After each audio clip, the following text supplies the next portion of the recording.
আসসালামু আলাইকুম। কচু দিয়ে গরুর মাংস দিয়ে এই রেসিপিটা বানিয়েছি, খেতে খুব সুন্দর। কচুগুলো প্রথমে আমি কেটে ধুয়ে নিয়েছি, এবার লাল লাল করে ভেজে নেব সুন্দর করে। ভাজা হয়ে গেছে, এবার তুলে নিলাম।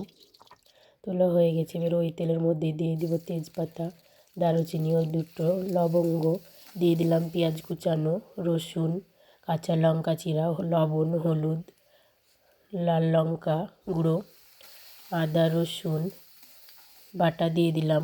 দিয়ে দেবো এবার মাংসটা, ভালো করে সব একসঙ্গে কষিয়ে নেব। কষানো হয়ে গেলে একটু জল দিয়ে আবারও ভালো করে কষিয়ে একটু গরম মশলা দিয়ে ভালো করে নাড়াচাড়া করে গরম জল দিয়ে দিলাম।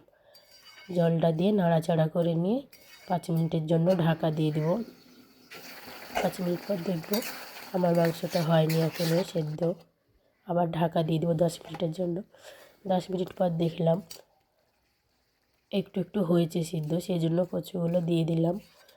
কচু দিয়ে নাড়াচাড়া করে ভালো করে মিশিয়ে নিয়ে আবার ঢাকা দিয়ে দিলাম 10 মিনিটের জন্য। 10 মিনিট পর দেখলাম যে আমার এই রেসিপিটা হয়ে গেছে, রেডি পরিবেশনের জন্য খুব সুন্দর করে।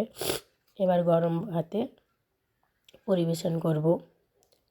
খেতে খুব মজা, দেখবেন খেয়ে বলছি আমি আপনাদের, খুব সুন্দর এই রেসিপিটা, আপনারাও খেয়ে দেখবেন।